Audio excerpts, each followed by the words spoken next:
Comenzamos esta primera ponencia, protección de datos en el ámbito educativo, garantías jurídicas y praxis inspectora. En esta primera ponencia, centrada en uno de los grandes retos actuales de los centros educativos y de la Administración, la protección de datos y las garantías jurídicas que necesitamos estar hoy al día.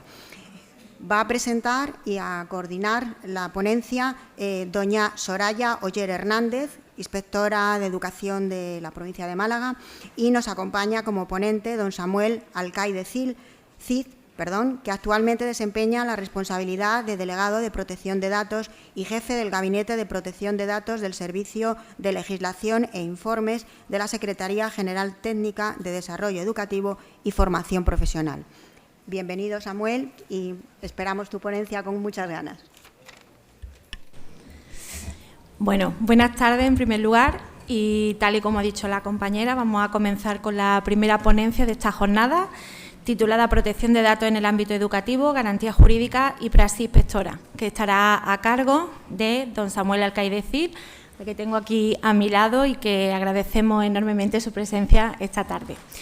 Samuel es graduado en Derecho por la Universidad de Sevilla y además es funcionario del Cuerpo Superior de Administradores Generales de la Administración de la Junta de Andalucía desde el 2022. Como bien ha apuntado la compañera, tiene experiencia en el tema de la protección de datos, puesto que ha desempeñado tareas como asesor técnico en el Servicio de Legislación e Informes de la Secretaría General Técnica, así como que también actualmente ocupa el cargo de delegado de protección de datos y jefe del Gabinete de Protección de Datos en el mismo servicio.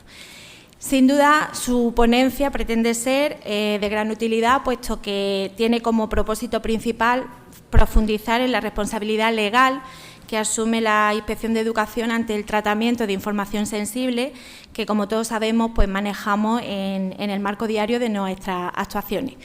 Y sin más, pues dar la palabra a Samuel y que disfrutéis de su intervención. Gracias.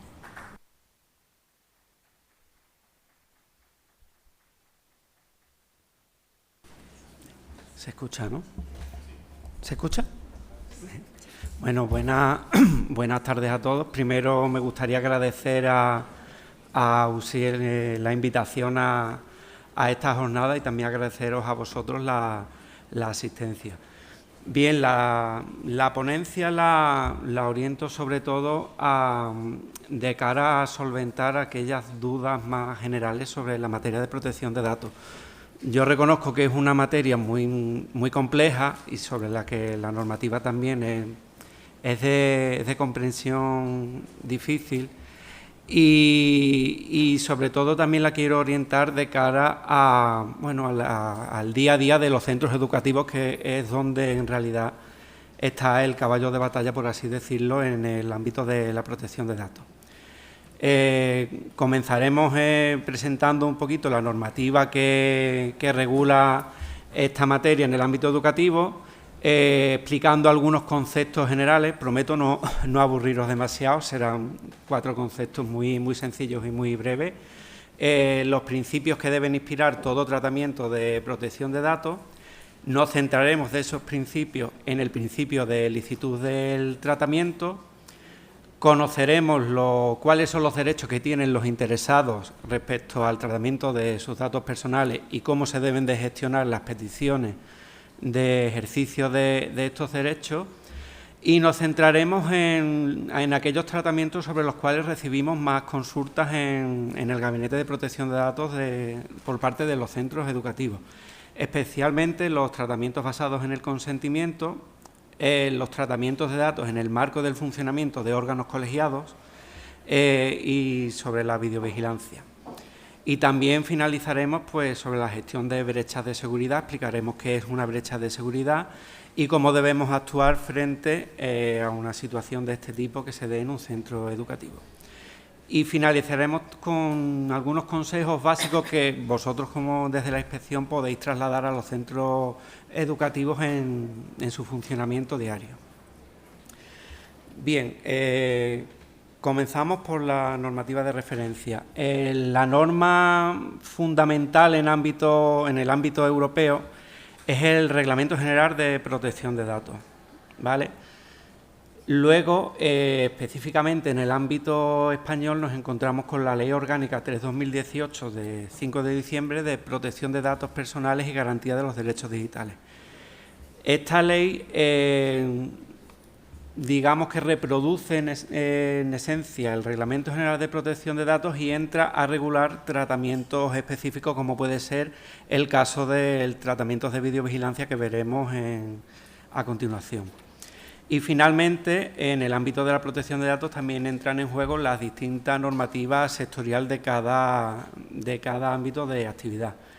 Por lo que nos afecta a nosotros, en el ámbito educativo, tenemos que destacar la disposición adicional 23ª de la Ley Orgánica de Educación, que cuando analicemos el principio de licitud del tratamiento la detallaremos y veremos todos los detalles. También tenemos que tener en cuenta una serie de documentación, en concreto son guías elaboradas por nuestras autoridades de control, que realmente son muy útiles. Yo aconsejo siempre a los centros cuando nos consultan que las vean, porque son unas guías muy orientadas a la práctica y en las que se entra a resolver dudas sobre tratamientos muy concretos en el ámbito del día a día del centro.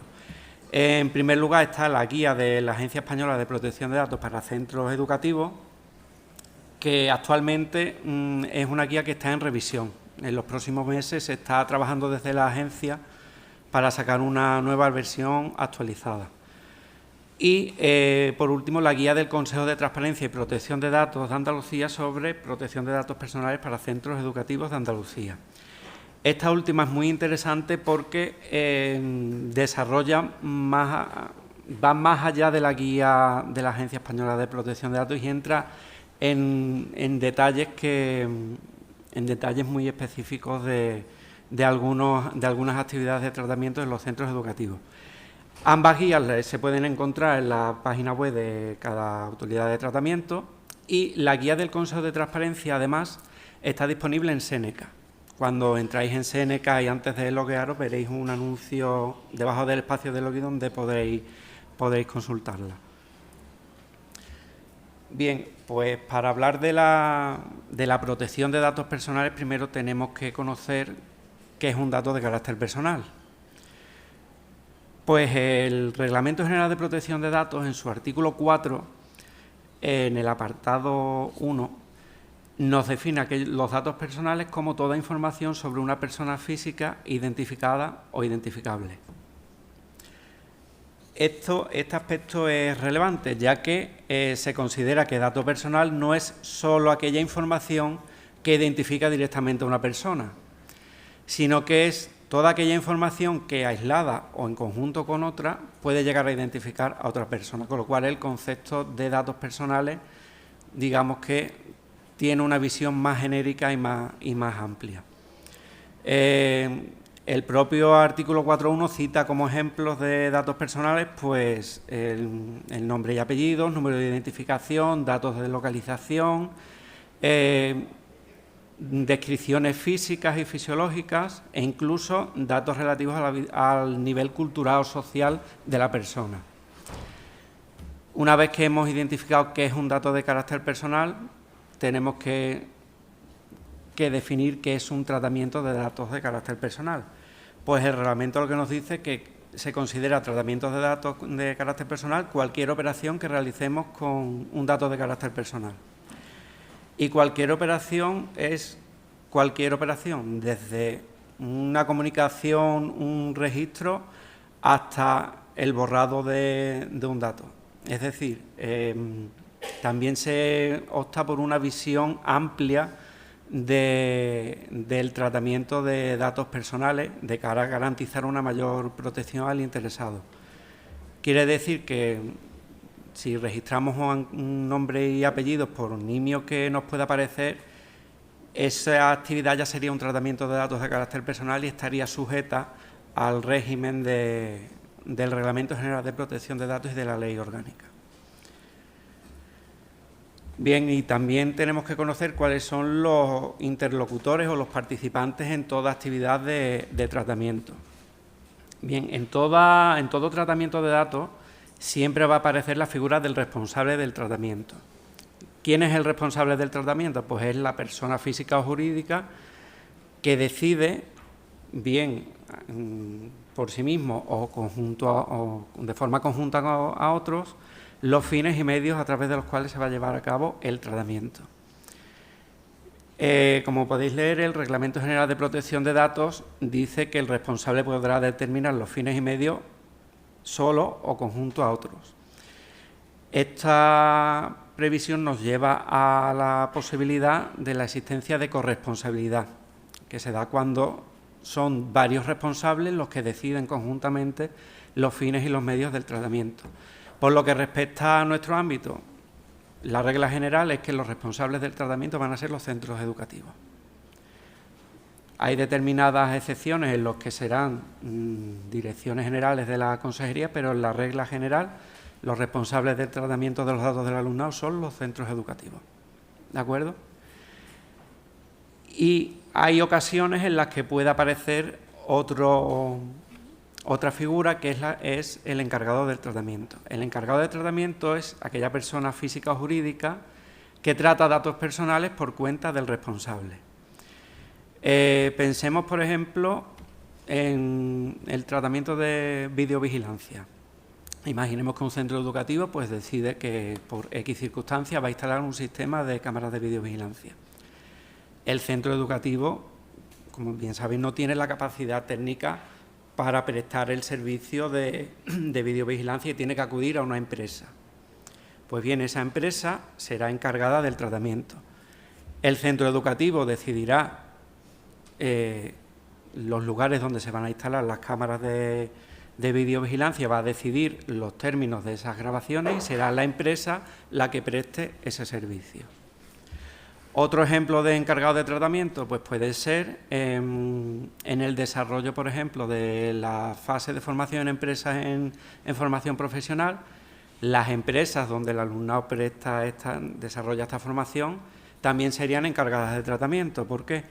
Porque es la administración educativa la que ha decidido que una parte del desarrollo de la formación profesional va a tener lugar en las empresas. Y esas empresas van a prestar formación a este alumnado de cara al desarrollo de la función educativa por parte de la Administración. Y para finalizar encontramos también la figura del destinatario, que sería cualquier tercero al cual se comunican datos personales. Bien puede ser una administración pública, algún juzgado o tribunal o los cuerpos y fuerzas de seguridad del Estado.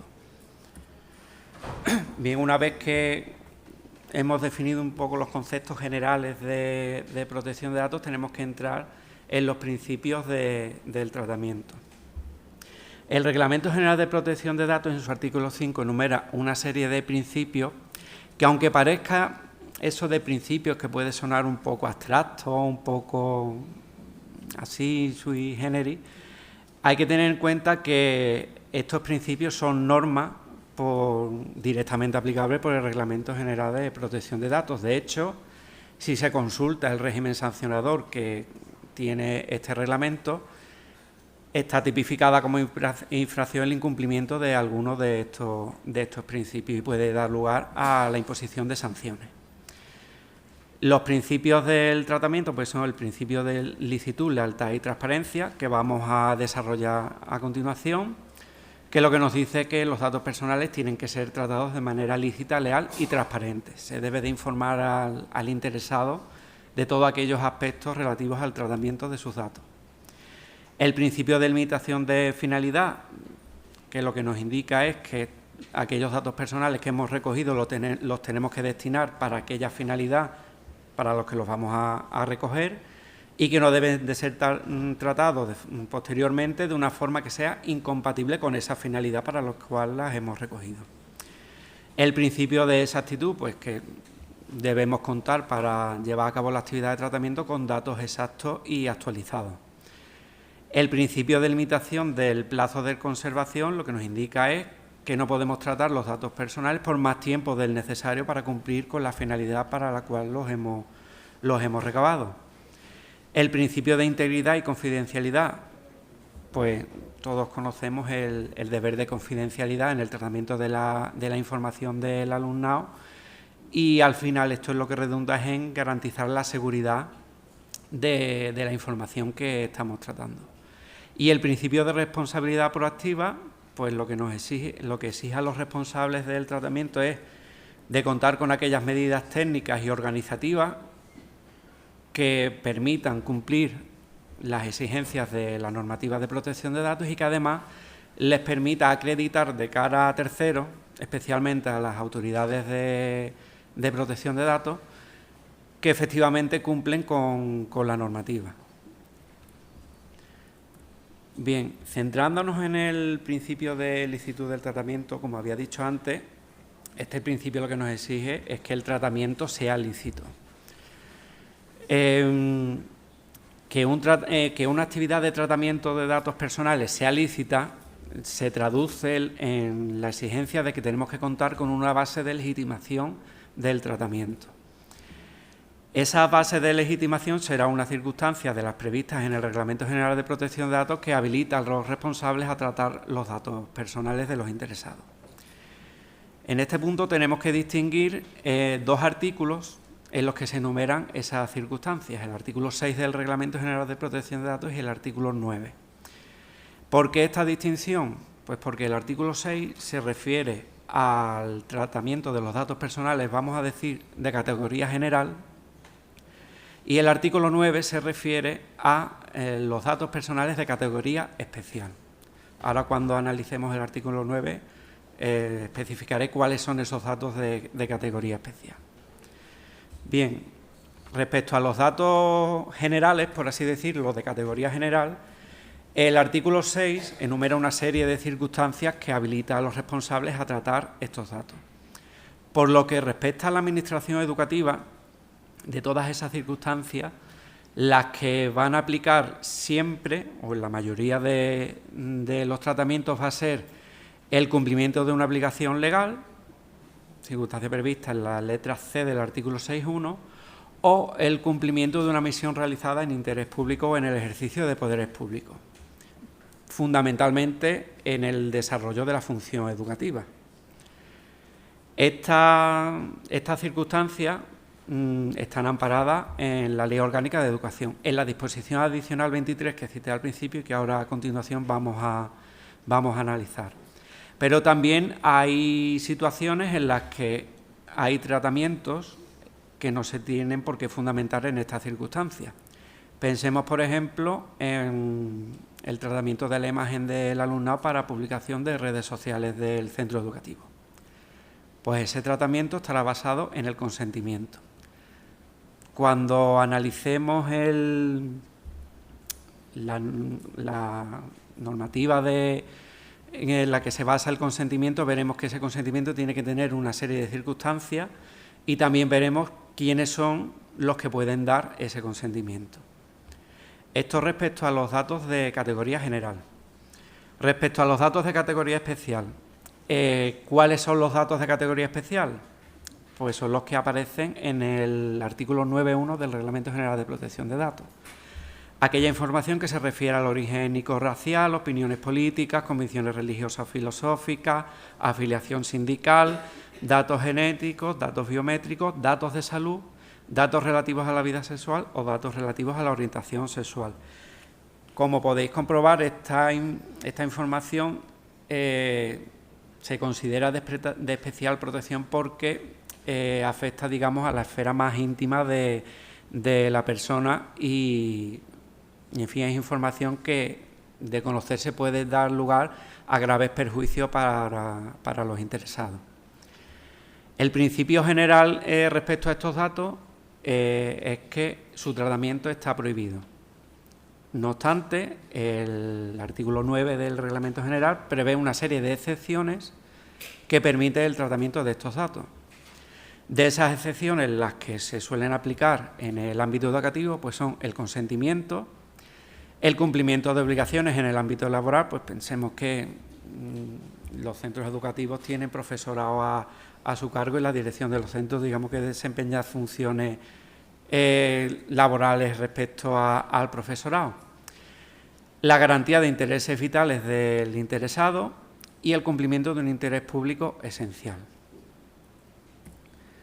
Bien, como decía anteriormente, en la mayoría de tratamientos de datos de categoría general van a estar basados en el cumplimiento de una obligación legal o en el desarrollo de una misión de interés público. Que esa misión de interés público, repito, es el desarrollo de la función educativa. Y la fundamentación jurídica en el que podemos encontrar ese interés público es en la Ley Orgánica de Educación, que contempla una norma específica que habilita el tratamiento de los datos personales por los centros educativos. Esa norma es la disposición adicional 23. La disposición adicional 23 lo que nos indica es que los centros docentes podrán recabar los datos personales de su alumnado que sean necesarios para el ejercicio de su función educativa. Ojo, que sean necesarios para el ejercicio de su función educativa. Como veis, la disposición adicional 23 no distingue entre datos de categoría general y datos de categoría especial. Lo único que nos indica es que se podrán tratar aquellos datos que sean necesarios para el desarrollo de la función educativa. Esto incluiría también a los datos de categoría especial. Pensemos, por ejemplo, alumnado que necesita algún tipo de adaptación curricular por razones de salud. Pues para el correcto desarrollo de esa función educativa vamos a necesitar tratar datos de salud de ese alumnado. Y además la disposición adicional 23 establece una obligación para los padres y tutores del alumnado, ya que esta disposición nos indica que los padres o tutores y los propios alumnos deberán colaborar en la obtención de la información a la que hace referencia este artículo. En todo caso, la información a la que se refiere este apartado será la estrictamente necesaria para la función docente y orientadora, no pudiendo tratarse para fines diferentes del educativo sin consentimiento expreso. Aquí es, por eso citaba anteriormente, cuando hacía referencia al artículo 6, a la letra A que se refería al consentimiento. ¿Por qué? Porque por regla general todo aquel tratamiento de datos que se va a apartar del desarrollo de la función educativa lo vamos a basar en el consentimiento. ¿De acuerdo? Una vez que hemos explicado el principio de licitud del tratamiento, pues tenemos que comprobar que entrar a analizar los derechos que los interesados tienen respecto al tratamiento de sus datos personales. El Reglamento General de Protección de Datos concede los derechos que veis en pantalla: el derecho de acceso, rectificación, supresión, limitación del tratamiento, portabilidad, oposición y el derecho a no ser objeto de decisiones automatizadas. A efectos prácticos y por lo que respecta a los centros docentes, la mayoría de solicitudes de ejercicio de derechos que se reciben en los centros se suelen referir al derecho de acceso, al derecho de supresión y al derecho de oposición. También suele haber alguna solicitud de derecho de rectificación, pero no tiene mayor incidencia. Al fin y al cabo, el derecho de rectificación consiste en que el interesado ha comprobado que alguno de sus datos es erróneo y pide a la Administración que se corrija ese dato. No tiene mayor incidencia. En esta ponencia nos vamos a centrar sobre todo en el derecho de acceso, supresión y oposición. Bien, el derecho de acceso. El derecho de acceso reconoce a todo interesado la posibilidad de obtener del responsable la confirmación de que está tratando sus datos de carácter personal y también de obtener una copia de esos datos. Ahora bien, este derecho no es absoluto. Cuenta con un límite, sobre todo, que es el hecho de que no puede afectar negativamente a los derechos y libertades de terceros. ¿En qué caso se da con más frecuencia en el que se tenga presente este límite? Sobre todo en el derecho de acceso a expedientes de protocolos de acoso escolar. Como bien sabéis, en todo protocolo de acoso escolar hay dos partes. Está el alumno que presuntamente es el acosador y la víctima. En la mayoría de de casos que nos suelen llegar vienen de solicitudes de derecho de acceso de la familia del alumnado presuntamente acosador, que quiere acceder al expediente que se ha abierto. ¿La familia tiene derecho a conocer el expediente? Sí, tiene derecho, pero aquí encontramos un límite, que no se puede afectar negativamente al derecho de aquellos terceros, sobre todo centrándonos en las situaciones de protocolo de acoso en el alumnado víctima. ¿Qué es lo que se suele hacer en estos casos? Pues principalmente lo que se hace es ponderar entre el derecho de acceso de la familia y aquellos perjuicios que se puede causar al alumno que es víctima de estas situaciones de acoso.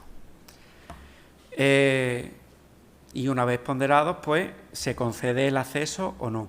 Normalmente, ¿qué se suele hacer? Se suele suprimir toda aquella información referida al alumno que es víctima y se facilita el expediente suprimiendo esa información. Y poco más.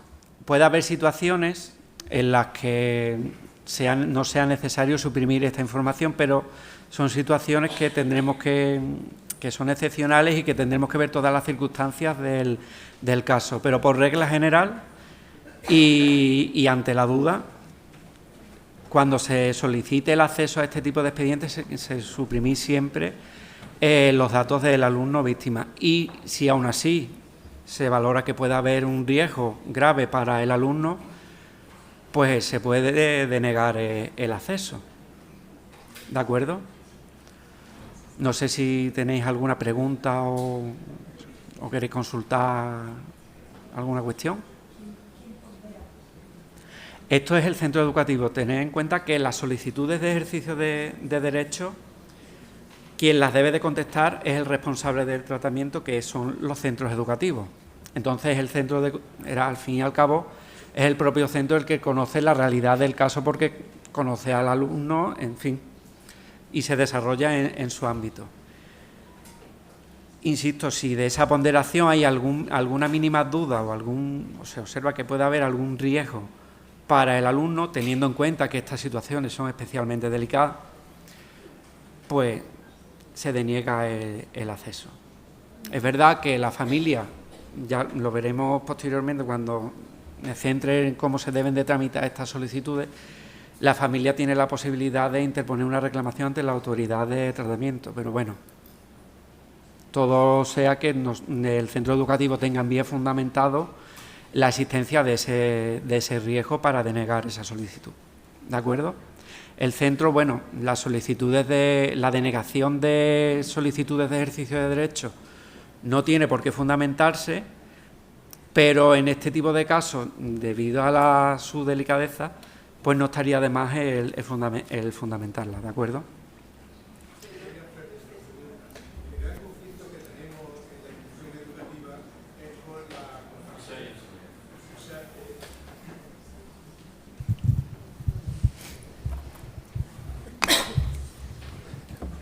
Sí, decía que el gran conflicto que tenemos en la inspección educativa es con transparencia, porque efectivamente nosotros intentamos pues seguir a rajatabla todo lo que acabas de decir esta tarde, pero sin embargo transparencia nos condena muchas veces a que demos más datos o ponernos un poco en peligro todo esto que hemos dicho, porque no se dan o se tapan muchos datos de los alumnos y sobre todo en la videovigilancia y en todas estas cosas. Entonces, pues estamos un poco, se nos complica mucho la vida a la inspección, en el sentido que hasta dónde podemos llegar, porque si bien cumplimos con uno, mal cumplimos con los otros. Entonces, no sé, yo me gustaría que, si es posible, ¿qué equilibrio podríamos tener? Porque es dificilísimo, pero ¿cómo se podría hacer algo?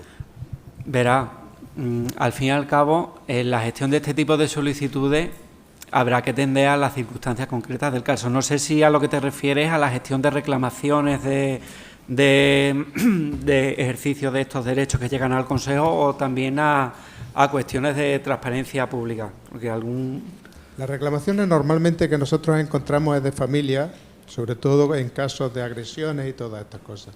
Entonces, pues claro, nosotros si hacemos un informe tenemos que salvaguardar la identidad de la persona. Y sin embargo, transparencia nos pone al filo de la navaja, diciendo que tenemos que dar muchos más datos y muchas más cosas que no competen. Entonces, pues hay aquí como cierto marasmo entre por un lado cumplir lo que con la ley de protección de datos y luego después cumplir con lo que transparencia no.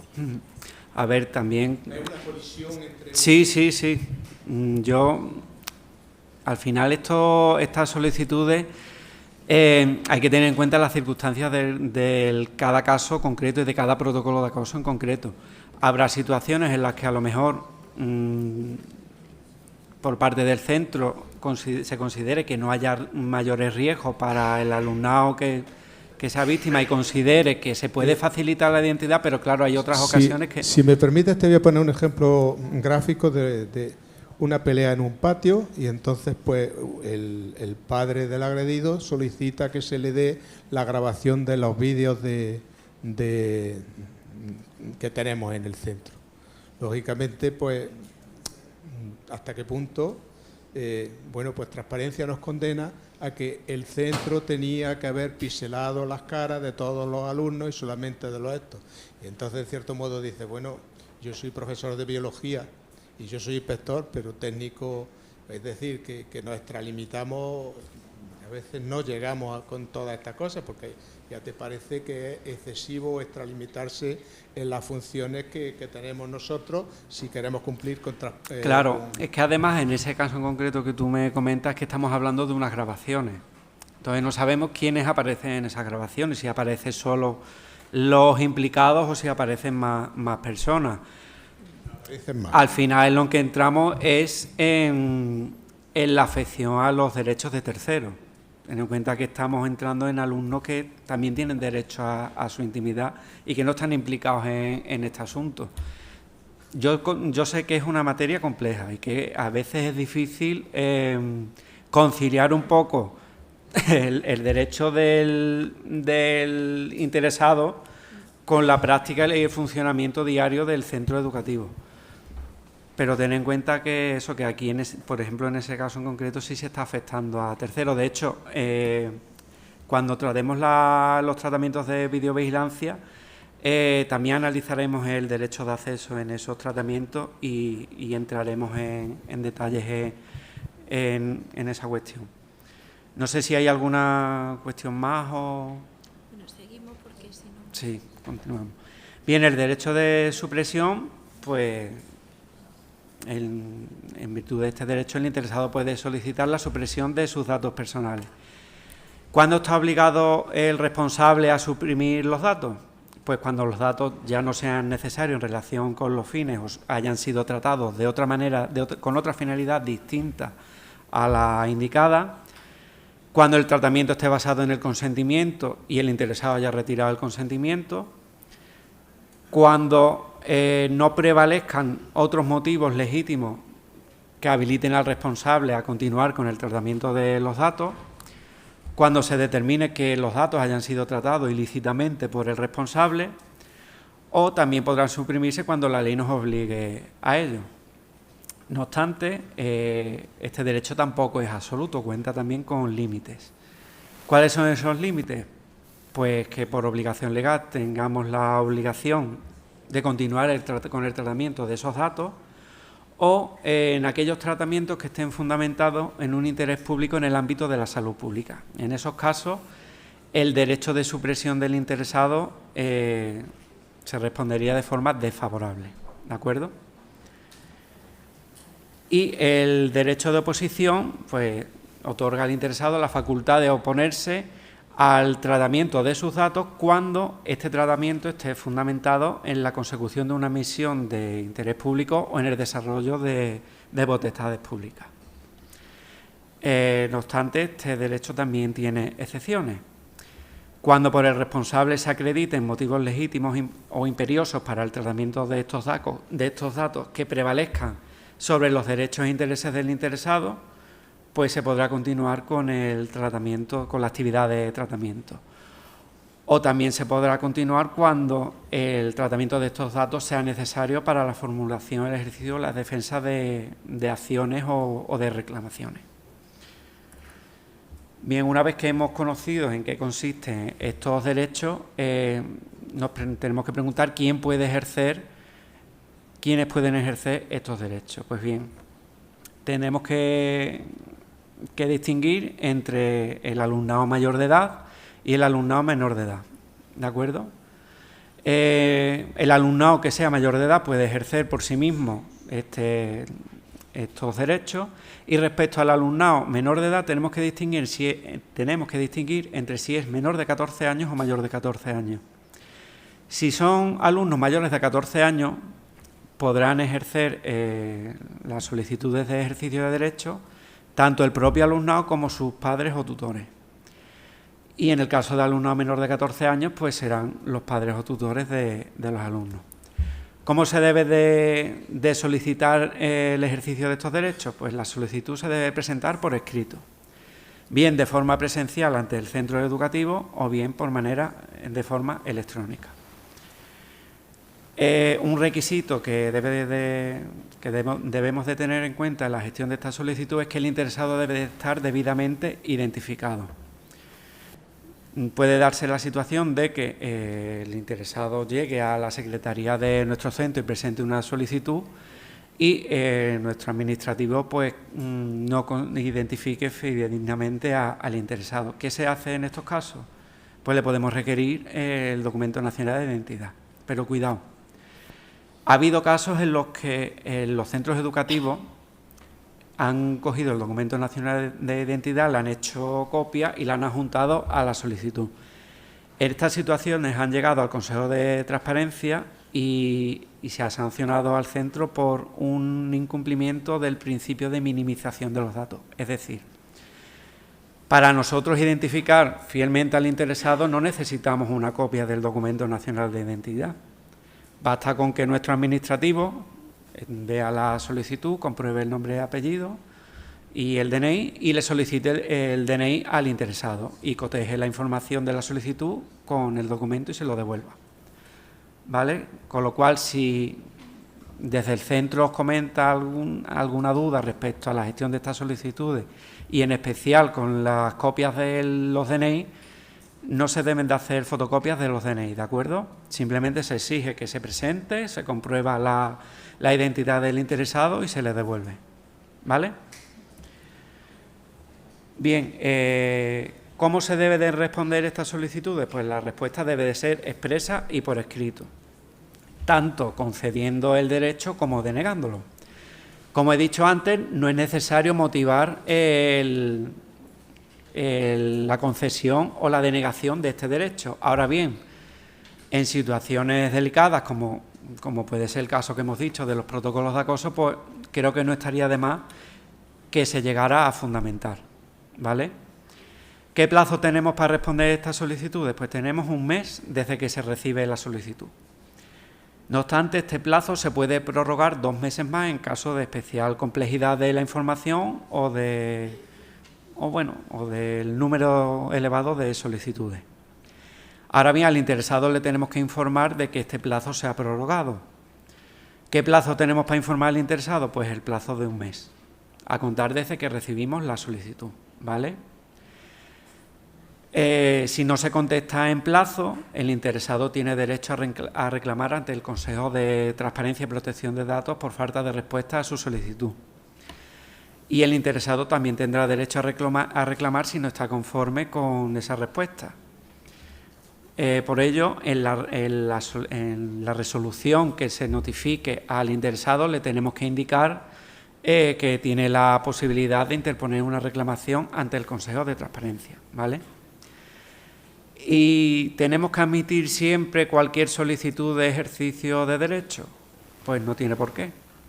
Aquellas solicitudes que sean manifiestamente infundadas o que sean excesivas, especialmente en aquellos casos en los que el interesado haya solicitado reiteradamente el ejercicio del mismo derecho en los mismos términos, pues se puede denegar la solicitud. Se le puede decir, mire usted ya ha solicitado anteriormente el acceso a los datos que usted solicita. Pongo el acceso porque es el ejemplo más típico que nos encontramos. Ya se le ha facilitado esta información, no se la vamos a facilitar otra vez. ¿De acuerdo? Sí que es verdad que claro, cuando valoramos cuándo se produce una repetición excesiva. Pues hombre, si ya... Yo lo que aconsejo siempre es que si ya hemos recibido la misma solicitud 3 veces, por ejemplo, pues entonces ya podemos decir, oye, ya lo has pedido, lo has solicitado varias veces, te lo hemos facilitado, ya no te lo vamos a facilitar más. ¿De acuerdo? Bien, y nos vamos a centrar ahora en aquellas actividades de tratamiento que se dan en el ámbito de los centros educativos, sobre las cuales suelen plantearse más consultas en el Gabinete de Protección de Datos. Vamos a empezar por aquellos tratamientos basados en el consentimiento, ¿vale? Pensemos, por ejemplo, en el tratamiento de las imágenes del alumnado por los centros, ¿vale?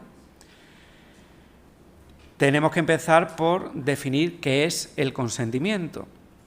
Pues el Reglamento General de Protección de Datos define el consentimiento como toda manifestación de voluntad libre, específica, informada e inequívoca por la cual el interesado acepta el tratamiento de sus datos personales, bien mediante una declaración o bien mediante una aclaración afirmativa.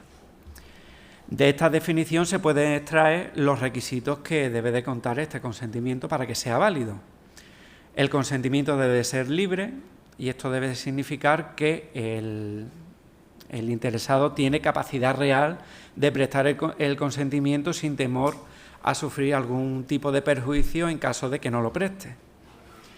Y también esta libertad se traduce en la facultad que tiene el interesado de retirar el consentimiento en cualquier momento.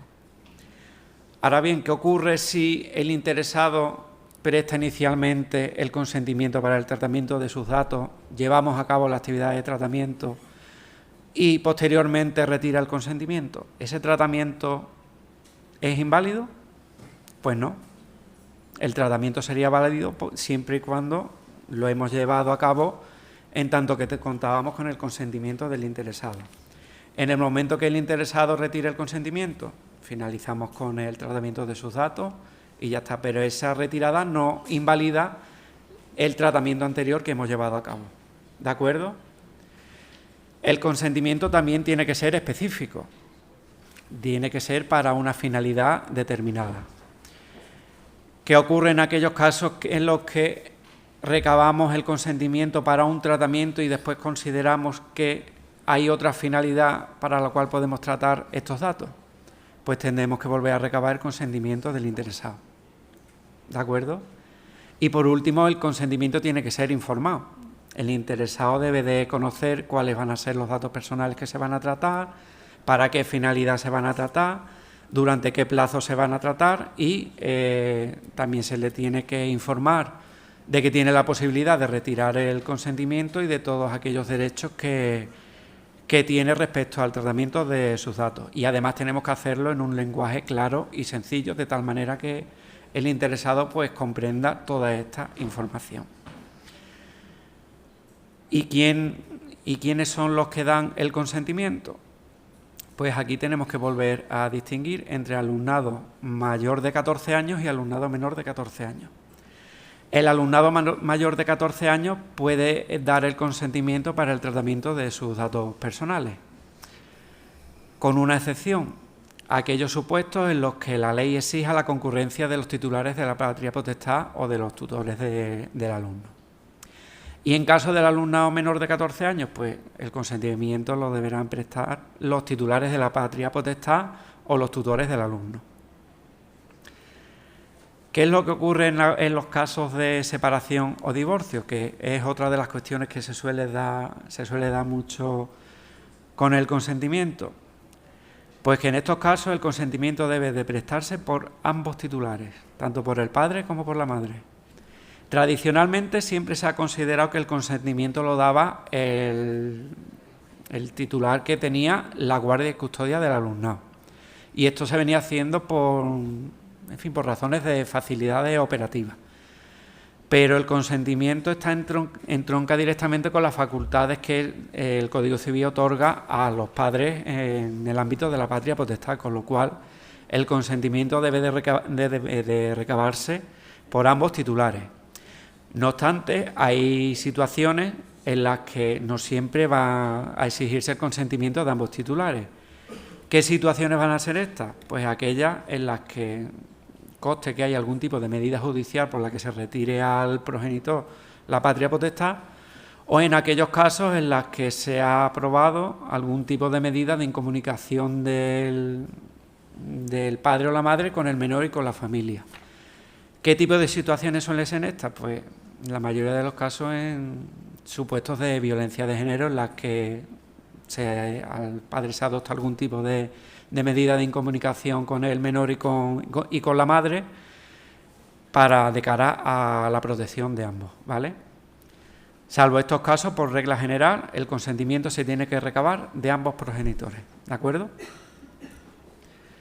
Bien, y pasamos a otra cuestión que esta últimamente sí que ha planteado muchísimas consultas en el gabinete, que es al respecto del funcionamiento de los órganos colegiados en los centros educativos, ¿vale?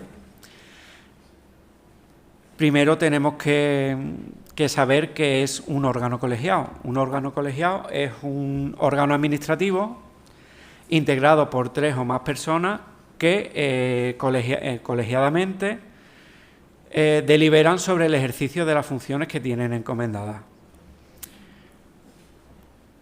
Como órgano, también incluye la definición de un órgano administrativo, porque al fin y al cabo un órgano colegiado es una tipología de órgano administrativo.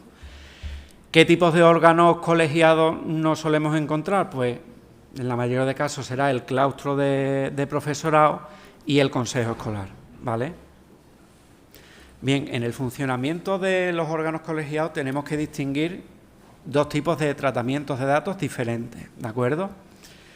Por un lado está el tratamiento de datos que se deriva del ejercicio de las funciones que tiene atribuida el órgano colegiado, y por otro lado encontramos el tratamiento de datos derivados del funcionamiento de ese órgano colegiado. En esta ponencia lo que me voy a centrar va a ser en los aspectos relativos al tratamiento de datos que se da en el desarrollo del funcionamiento del órgano colegiado, ¿de acuerdo? ¿Cuál es la base de legitimación de ese tratamiento? Pues será el cumplimiento de una obligación legal y de la consecución de una misión de interés público.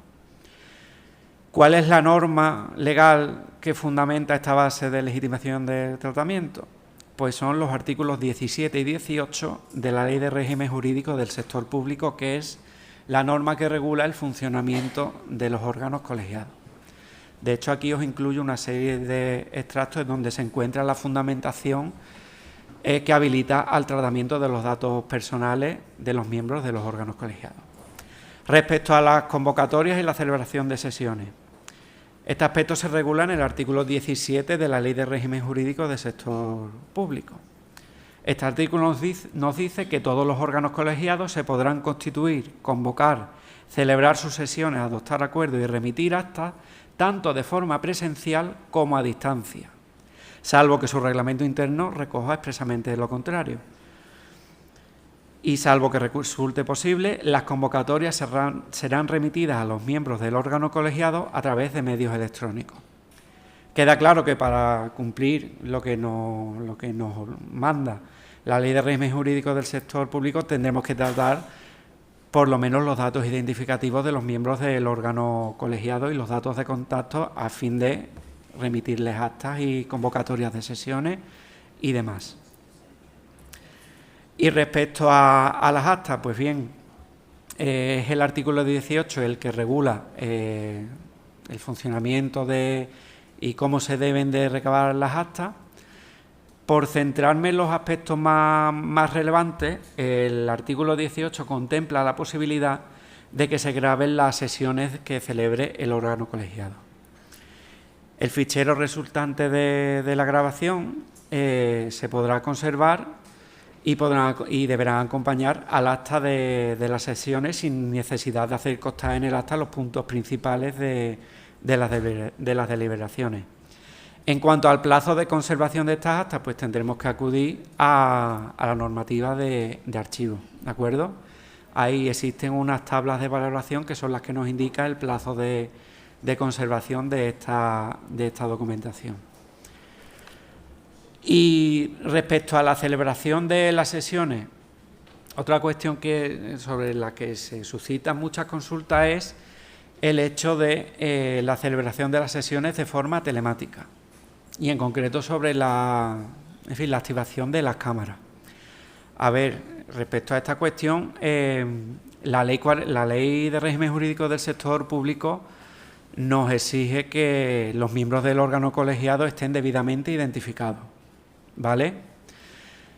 Una forma de conciliar un poco la obligación de identificación de los miembros del órgano colegiado con el derecho del miembro del órgano colegiado, pues puede ser limitar la activación de las cámaras al momento en el que el miembro intervenga durante el desarrollo de la reunión, ¿vale?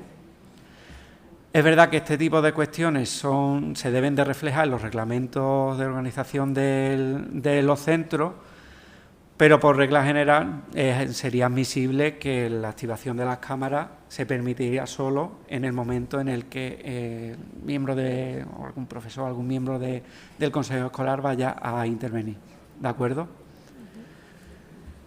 Y pasamos, no sé si hay alguna cuestión sobre los órganos colegiados, porque sé que despiertan muchas dudas.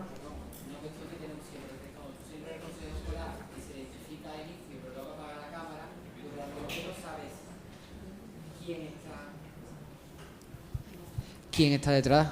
Que es el problema que tenemos. Bueno, pero en la verá, yo entiendo que es una... identifica al inicio de la sesión. Pero te puedes identificar con tu imagen, con la activación de la cámara. Vale. Quito la cámara durante toda la sesión. A ver, si dentro del consejo escolar existe algún otro mecanismo que permite identificar fielmente al interesado sin necesidad de que se active la cámara, pues podría ser válido. Ahora bien, por regla general, yo en los casos que conozco, en la mayoría de reuniones, cómo se identifica a los interesados es con la activación de la cámara. Ahora bien, si hay otro mecanismo que permite identificarlo, pues... Sí, pero es que eso en los claustros, tanto en los claustros como en los consejos de los centros, están dando un montón de dificultad, sobre todo a partir de las famosas instrucciones de lo telemático, ¿no? Que nos está creando un montón de problemas en los colegios. Sí. Claro, y es que hay personas que no quieren conectar la cámara. Claro, pero y entonces ahí es donde ahí entramos la dificultad. Pero ahí entramos de la obligación ya en o no, que esa persona, como miembro de un órgano colegiado, se rige por la normativa que regula los órganos colegiados, en concreto por la Ley de Régimen Jurídico del Sector Público. Claro, es decir, yo como miembro de un órgano colegiado, vale, pues puedo hablar con el consejo escolar y decir, oye, en los momentos en los que yo no intervenga no voy a activar mi cámara, pero cuando yo intervenga la voy a activar, porque es que el consejo escolar tiene la obligación legal de identificar a sus miembros. Que ya entramos en el cumplimiento de los mandatos de la Ley de Régimen Jurídico. Hay puntos en los que el interesado le podemos dar la razón, o incluso que podemos adoptar posturas intermedias, pero lo que no podemos hacer es saltarnos la normativa, y eso también tiene que ser consciente el profesorado. Claro, o sea, aquí el caso es que se conectan y se desconectan y no vuelven a conectar, por ejemplo. Es decir, yo me identifico con el inicio de la reunión, no hablo en toda la sesión de claustro o de consejo, pero la cámara sigue apagada. Sigue apagada. Entonces, ¿hasta dónde se puede eso obligar? Eso ya entiendo que el centro lo valorará según el caso. Yo entiendo que si en el caso de que el centro le exija a ese profesor o a cualquier miembro que active la cámara mientras intervenga, el centro tiene la potestad para hacerlo. Claro, la cuestión no es que lo valore el centro, sino si la norma permite que los presidentes de los consejos escolares, los directores, directoras pueden hacer eso. Sí, la ley 40, como he dicho anteriormente, yo digo la ley 40 porque es la ley 40/2015 y por abreviar siempre, la Ley de Régimen Jurídico del Sector Público exige que los miembros del órgano colegiado estén identificados. Vale. Eso es un mandato legal, es una obligación legal. Nosotros podemos adoptar posturas conciliadoras. Es decir, si hay algún miembro que no quiere que tenga activada la cámara durante toda la reunión, pues vale. Pero en el momento que intervenga, sí debe de activarla. Ahora bien, si hay algún otro mecanismo con el que cuente el centro que permita identificar al profesorado durante sus intervenciones sin exigencia de activación de la cámara, pues mejor que mejor. Y nos quitamos de problemas. Pero que el centro puede exigirla y es que el profesor debe de tener la cámara activada. Gracias. ¿De acuerdo? Bien, si no hay... ¿Por aquí? Disculpadme que beba un poquito de agua. Y aprovechar, irte, tenemos hasta las 7, ¿vale? Vale. Vamos bien, yo creo. Vamos bien de tiempo, ¿no? De todas formas, si vamos lento, tú me... Sí, buenas tardes. Sí. Mi cuestión es sobre el artículo 18 de la Ley 40, sobre la posibilidad de grabar las sesiones. Dice que podrá grabarse. ¿Esa potestad tiene que estar reflejada en el ROF previamente o...? Yo entiendo que sí. Yo entiendo que sí. Tened en cuenta que, a ver, para explicar un poco el funcionamiento del órgano colegiado, la Ley 40 lo que indica son cuestiones básicas de organización, pero también da la posibilidad de que el órgano colegiado apruebe sus normas de funcionamiento, siempre, por supuesto, cumpliendo lo que dice la Ley 40. Lo ideal sería que este tipo de cuestiones estuvieran reguladas en los ROC. Claro, yo también lo entiendo, pero como dice, podrá grabarse. Claro, independientemente de que sea una posibilidad, yo entiendo que no está de más que en los ROC se contemple. ¿De acuerdo? Va a haber situaciones en las que a lo mejor no se lleven a cabo reuniones telemáticas, pero cada vez más sí que se producen en esta modalidad. Entonces, no estaría de más que los centros en su ROC contemplaran esta modalidad. ¿De acuerdo? Muchas gracias. Nada. Bien, pues pasamos a las actividades de tratamiento derivadas de la videovigilancia en los centros educativos, ¿vale? Las actividades de videovigilancia se regulan en el artículo 22 de la Ley Orgánica de Protección de Datos. Y esta actividad de tratamiento, pues bueno, se lleva a cabo con la finalidad de garantizar la seguridad en el interior de los centros educativos, ¿de acuerdo? ¿Cuáles son los requisitos que deben cumplirse en la instalación de todo sistema de videovigilancia? Pues, en primer lugar, no podrán instalarse cámaras de videovigilancia en aseos, vestuarios y zonas de descanso de personal. Y podrán instalarse en patios de recreo y comedores. Luego haré una pequeña matización con respecto a los patios de recreo. Si las cámaras enfocan la vía pública, solo podrán enfocar la parte imprescindible que sea necesaria para garantizar la seguridad del centro. Ahora bien, ¿se pueden instalar cámaras en talleres o aulas? Pues sí, existe la posibilidad de que se instalen. Pero tenemos un pequeño límite, y es que estas cámaras no pueden estar activas durante el horario lectivo. Por eso me gustaría enlazarlo un poco con los patios de recreo. ¿Por qué? Porque la mayoría de los centros en los patios de recreo pues se desarrollan actividades lectivas. Pensemos en educación física, por ejemplo.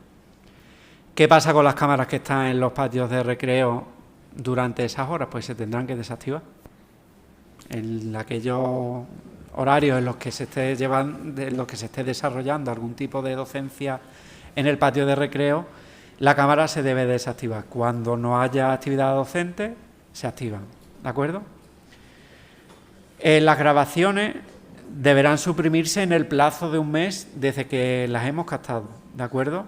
Aunque se podrán conservar más tiempo en el caso de que se capte algún tipo de actividad ilícita o de actos contra la integridad de las personas y los bienes y las instalaciones, ¿vale? Estas grabaciones, en estos casos, se deben de poner a disposición de la autoridad competente en el plazo de 72 horas desde que tengamos conocimiento de la existencia de la grabación, ¿de acuerdo? Respecto al acceso a las imágenes de videovigilancia, aquí tenemos que distinguir, en primer lugar, si nos la solicita un particular o si nos la solicita alguna autoridad judicial o la policía. En el caso de que nos la solicite la policía o algún tribunal, pues tenemos la obligación legal de facilitarles esas grabaciones por nuestro deber de colaboración con la justicia. ¿De acuerdo? Bien, ahora bien, esa petición se debe de hacer por los cauces oficiales y con todas las garantías y demás. En el caso de solicitudes de accesos por particulares, pues aquí también tenemos que distinguir. Si la persona que solicita el acceso a esas imágenes aparece en esas grabaciones, pues entraríamos en el marco que habíamos comentado del derecho de acceso. Y le facilitaremos el acceso teniendo en cuenta los límites que hemos dicho anteriormente de la garantía de los derechos de terceros. ¿De acuerdo? En el caso de que no se pueda garantizar la seguridad de aquellos terceros que aparezcan en las imágenes, pues se puede optar por no facilitar el acceso. ¿De acuerdo? Ahora bien, ¿y si lo solicita un tercero? Pues si es un tercero que no aparece en esas grabaciones, no se concede el acceso y se deniega la solicitud. ¿De acuerdo? Y otro de los requisitos que debe contar todo sistema de videovigilancia es la instalación de un distintivo informativo. El distintivo, como veis en pantalla, es el modelo que tiene aprobado la Agencia Española de Protección de Datos. Podréis encontrar en la página web de la agencia, podéis encontrar tanto una guía específica de tratamientos de videovigilancia, aunque esa guía es muy extensa y aborda los tratamientos de videovigilancia con carácter general y en diversos ámbitos, pero también contiene especificaciones en el ámbito de los centros educativos, ¿vale? Y puede ser también muy interesante. Y en la página web de la agencia también podréis encontrar este distintivo. ¿Qué información debe de aparecer en este cartel? Pues deberá aparecer la identificación del responsable, que será el centro educativo. Se debe de informar al interesado de la posibilidad de ejercer sus derechos ante el centro y también se deberá de informar de la finalidad del tratamiento, la base de legitimación del tratamiento que aplicamos en la videovigilancia y información adicional que consiste en un enlace al inventario de actividades de tratamiento. Por explicar un poco, el Reglamento General de Protección de Datos, uno de los principios, como hemos visto, es el de transparencia. Esto nos obliga a los responsables a informar a los interesados de todos los aspectos del tratamiento de los datos. Esta información se suele facilitar en lo que se llama dos capas. Una capa de información muy detallada y de información completa y una segunda capa que es una información resumida. Este cartel respondería a esa segunda capa de información resumida. ¿Por qué se incluye el enlace a la actividad de tratamiento? Porque el interesado tendrá derecho a acceder a toda la información completa de esta actividad. Y este enlace nos deriva al inventario de actividades de tratamiento en el que se encontrará esta información e información adicional que no tenemos por qué informar en el primer momento al interesado. ¿De acuerdo? Por supuesto que si hay algún tipo de duda o de consulta sobre el contenido de estos carteles, os ponéis en contacto conmigo a través del correo corporativo del delegado de protección de datos y entraremos a estudiarlo y os indicaré las cuestiones que deben de aparecer. ¿De acuerdo? Bien, y también tenemos que entrar en una cuestión un poquito delicada de la gestión de las brechas de seguridad. ¿Qué es una brecha de seguridad? Pues una brecha de seguridad es un incidente de seguridad que afecta a los datos personales y que tiene capacidad de poner en riesgo los derechos y libertades de los interesados. Puede consistir en la destrucción, pérdida, alteración, comunicación o acceso no autorizado a los datos personales. Y también puede tener un origen involuntario, por ejemplo, algún accidente por cuestión personal y demás, o también puede tener un carácter voluntario, como es el caso de un ciberataque o de un robo. ¿Cómo tenemos que actuar en los supuestos en los que nos encontramos ante una brecha de seguridad? Bien, pues en primer lugar, lo que tenemos que hacer es recopilar toda la información que tengamos sobre el incidente. ¿De acuerdo? Una vez que tenemos toda la información, entramos a analizar los riesgos que el incidente que se ha producido puede tener para los derechos e intereses de las personas, del alumnado. ¿De acuerdo? Y adoptamos medidas de cara a mitigar esos perjuicios. Y, por supuesto, solicitar el asesoramiento del delegado de protección de datos para la gestión de la brecha. Recopilamos toda la información y si tenemos cualquier tipo de duda o de consulta, nos ponemos en contacto con el delegado de protección de datos, ¿de acuerdo? Que también yo informaré de los cauces a seguir y demás.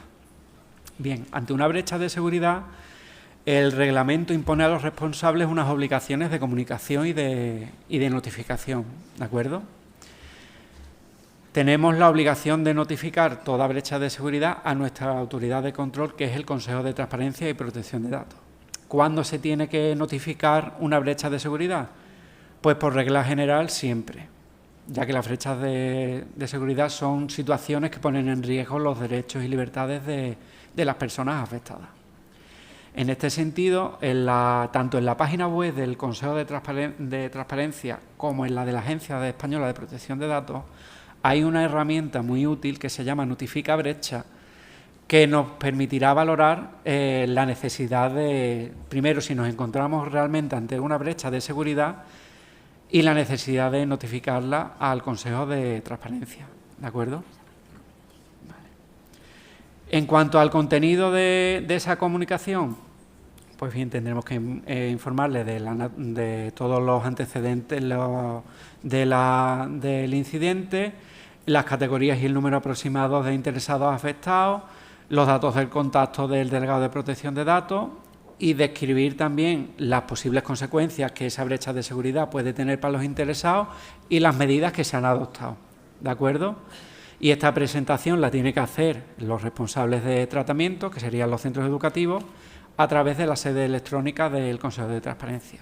En la sede electrónica se puede encontrar un formulario específico de comunicación de las brechas. Y también nos encontramos ante la posibilidad de que estemos obligados a comunicar a los interesados que se ha producido una brecha de seguridad. ¿Cuándo tenemos esta obligación? Cuando la brecha produce un alto riesgo para los derechos y libertades de las personas. En este sentido también contamos con otra herramienta que es Comunica Brecha, que al igual que Notifica Brecha, pues nos va a mostrar la necesidad, si realmente tenemos la necesidad, de comunicar la brecha a los interesados, porque no siempre vamos a estar obligados a comunicar a los interesados que se ha producido una brecha de seguridad. ¿Cuál es el contenido de esa comunicación? Pues describirá en un lenguaje claro y sencillo qué es lo que ha pasado, se indicarán los datos de contacto del DPD, las posibles consecuencias de la brecha para sus derechos y las medidas que se han adoptado para resolver la brecha. Como dije anteriormente, no siempre va a ser necesario comunicar la brecha de seguridad a los interesados. En concreto, el reglamento contempla 3 situaciones en las que no es obligatoria esta comunicación. Cuando se hayan adoptado medidas de protección apropiadas, cuando se hayan adoptado medidas que garanticen que ya no hay un alto riesgo para los derechos de los interesados, o cuando la comunicación la notificación individual a los interesados pues sea una medida desproporcionada porque exista un número muy elevado de interesados afectados. En estos casos, ¿qué es lo que se hace? Se sustituye la notificación individual por un tipo de comunicación o medida similar, ¿de acuerdo? Bien, y para finalizar, os voy a incluir algunas nociones básicas de seguridad que podéis trasladar a los centros. Nociones que se aplican tanto en la información que consta en soporte digital como en soporte papel, ¿de acuerdo? Para el tratamiento de información en soporte digital, ¿qué truquitos así sencillos podemos utilizar para tener un nivel adecuado de protección de datos? Utilizar software antivirus actualizado para proteger los dispositivos, emplear exclusivamente aplicaciones corporativas o aplicaciones que hayan sido autorizadas por la Consejería, acceder a datos personales mediante comunicaciones seguras y emplear conexiones mediante VPN si son en remoto, emplear contraseñas robustas y actualizarlas con regularidad, realizar copias de seguridad de forma periódica, evitar el uso de dispositivos USB o de almacenamiento externo no seguros que puedan comprometer la integridad de la información, mantener actualizados los dispositivos y limitar el acceso a la información del personal. La limitamos al personal que estrictamente tenga la necesidad de acceder a esa información. Y otro tip que no se incluye aquí es evitar en la medida de lo posible el uso de dispositivos personales. ¿De acuerdo? Y respecto a la información de soporte papel, pues almacenar los documentos con datos personales en lugares seguros, como armarios bajo llave, evitar dejar documentos confidenciales expuestos en escritorios o en mesas o en mostradores, destruir de manera segura la documentación que ya no sea necesaria y evitar sacar documentos con datos personales de las instalaciones del centro educativo, salvo que sea estrictamente necesario, y en el caso que tengamos que sacar la documentación del centro, siempre con medidas de seguridad apropiadas. Y nada más. Muchísimas gracias por asistir y espero que os haya sido de utilidad. ¿Ha dado tiempo? Si queréis alguna preguntilla rápido, es verdad que vamos un poquillo justitos de tiempo, pero a ver si de forma breve. Hola, buenas tardes. Yo quería preguntarle, una de nuestras funciones es la instrucción de expedientes disciplinarios. Cuando en esa instrucción, por ejemplo, contra el incoado de un profesor, y hay que tomar declaración a alumnado menor, y ese profesor además, que puede estar perfectamente en la fase de prueba durante esas declaraciones testificales y luego va a tener acceso al expediente, ¿cómo tenemos que actuar conforme a la protección de datos? Pues has ido a mencionar un caso muy peculiar porque, a ver, siempre en el derecho de acceso, como he dicho antes, está el límite del perjuicio de los derechos de terceros. Pero claro, ¿qué es lo que pasa en los expedientes disciplinarios? En los expedientes disciplinarios normalmente hay situaciones en las que posteriormente el expedientado va a recurrir la decisión ante los tribunales y entramos en el ámbito del derecho a la defensa. En esas situaciones tenemos que llevar a cabo una ponderación tanto del derecho de defensa del expedientado como el derecho a la intimidad del alumnado. Para eso se atiende a una serie de circunstancias que se recogen, hablo de memoria, espero no equivocarme, en el artículo 15 de la Ley de Transparencia, la Ley 9/2013 de Transparencia Estatal, de Transparencia del Gobierno, que establece una serie de circunstancias para ponderar el derecho. Eso es en el ámbito del derecho de las peticiones de transparencia, de acceso a información pública, pero que se pueden traer a colación del derecho de acceso en los expedientes disciplinarios. Entonces tenemos que ponderar en el caso concreto. Ahora bien, una de las circunstancias que se tienen en cuenta es la existencia de menores de edad. Ya el centro, el instructor tendrá que valorar los posibles perjuicios que se pueden causar a menores. La lógica invita a pensar que a lo mejor en los casos en los que haya menores en el expediente, pues seamos un poquito más recelosos a facilitar sus datos. ¿De acuerdo? Pero si bien es cierto que tenemos que atender a las circunstancias del caso concreto. Hola, buenas tardes. Mi nombre es María. Quería preguntarle, su opinión respecto a una situación de esas incidentales, como antes hablábamos, que me ocurrió en una guardia telefónica y que francamente no tenía muy claro y terminé derivando a la persona al delegado de protección de datos de centro. La cuestión era la siguiente. Quien me llamó fue la mamá de un alumno de cuarto de la ESO, 16 años. Los padres estaban separados, patria potestad compartida, pero custodia exclusiva para la madre.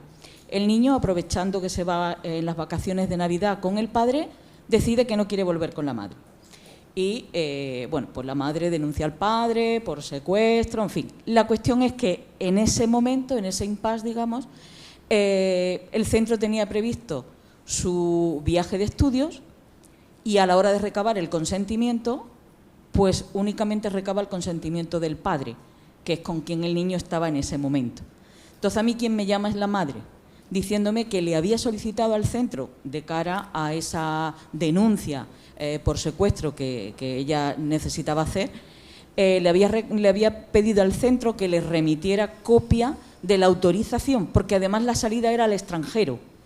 El centro había entendido que con la autorización de la Policía Nacional, que solo recabó la autorización del padre, es decir, no se paró a comprobar si la otra parte, en fin, cosa que yo entiendo que es un déficit del protocolo que tiene la Policía Nacional para otorgar ese consentimiento de salida de menores al extranjero. Entonces, la madre decía que ella quería esa autorización del padre. El centro concertado dice que sus servicios jurídicos lo han consultado y que le dicen que no le pueden dar esa autorización porque ahí nada más que figura el nombre del padre, que es un tercero, y ella, o sea, que el centro conculcaría la Ley de Protección de Datos si le diera copia de esa autorización. Y la madre dice que a través de su abogado había consultado con la Agencia Española de Protección de Datos, que le había dicho que sí tenía derecho, porque en esa autorización, además del nombre de un tercero, que era el padre, estaba el de su hijo, y que sí le tenían que dar copia. Yo, francamente, que me quedé así un poco y dije, bueno, esto vamos a acudir al delegado de Protección de Datos, y todavía no sé cómo se ha resuelto el asunto. Me gustaría saber su opinión. Gracias. A ver, es que realmente es así. Es que es una cuestión de patria potestad, y patria potestad, salvo que tengamos alguna sentencia o algún auto que nos diga lo contrario, son de los dos. Entonces, yo no sé, creo que me has comentado que era para una excursión, para un viaje.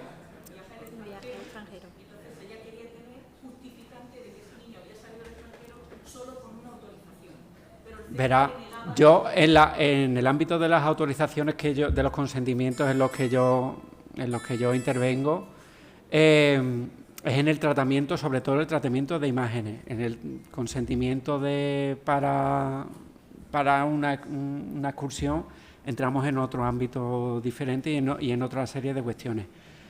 Pero vamos, la lógica es la misma. El consentimiento debe de ser de ambos padres. También me has dicho que era de un centro concertado. Yo sí que os aclaro alguna, porque también recibo consultas de centros concertados. Yo, como delegado de protección de datos, mi ámbito de actuación son los centros docentes públicos, ¿vale? Todos los centros, vamos, cuando digáis al centro docente consultar delegado de protección de datos, van a consultarme a mí, porque de momento sigo siendo delegado de protección de datos de todos los centros educativos de Andalucía. Entonces, habría que ver las circunstancias en concreto del caso, pero a priori la petición de la madre tiene todos los visos de prosperar, porque entramos en una cuestión de patria potestad y tú yo como padre tengo no solo el derecho, sino tengo la obligación de saber en dónde está mi hijo, con quiénes va a acudir y, en fin, y tengo que tener contacto y tengo que velar por la seguridad de mi hijo.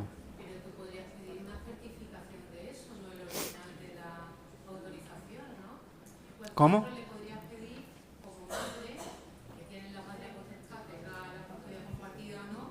Entiendo que lo que podrías pedirle al centro es que te certificara que en X fecha el otro custodio o el otro progenitor con patria potestad sin custodia efectivamente ha autorizado, pero tú no tienes derecho a pedir el documento original. Es otra medida que se puede hacer, pero vamos, yo insisto, por patria potestad yo considero que sí tiene derecho a ver quién ha dado ese consentimiento.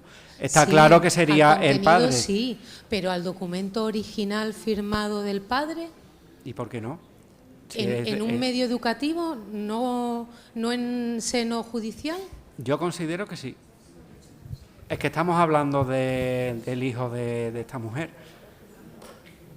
Sí, pero ahí lo que importa, si realmente tu finalidad es la que suele ser en estos casos, ir a los tribunales a decir ha Sí. hecho esto y no debía hacerlo y tal.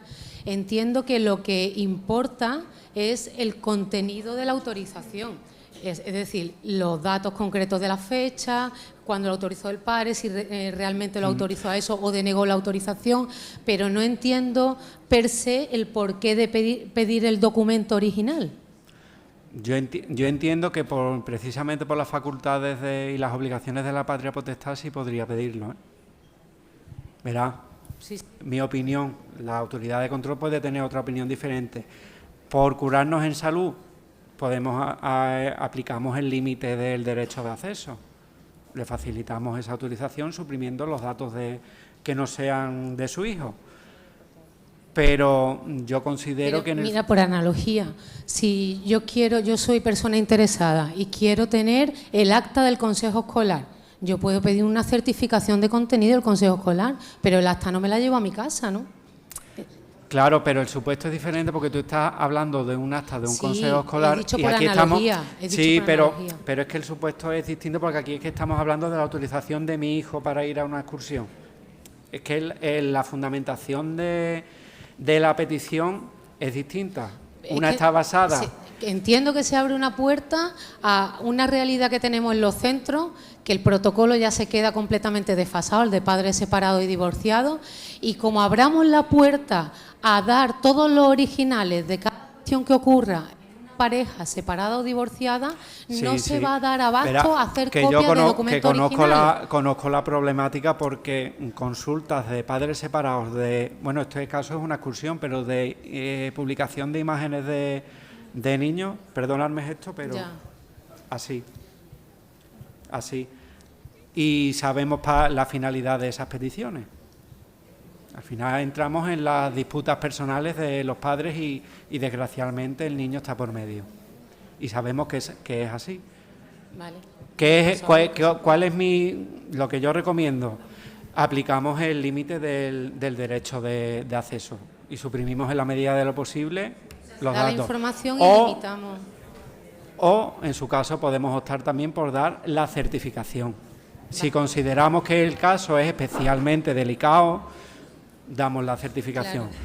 Ahora bien, si esto se desarrolla en el marco de un proceso judicial, ya sí tenemos la obligación de dar toda la documentación. Evidentemente, he Eso marcado sí, esa diferencia a priori. Eso sí. Claro. Bueno, pues nada, agradeceros vuestra atención, agradecer a Samuel también su intervención, muy interesante, y nada, que sigáis disfrutando de esta jornada.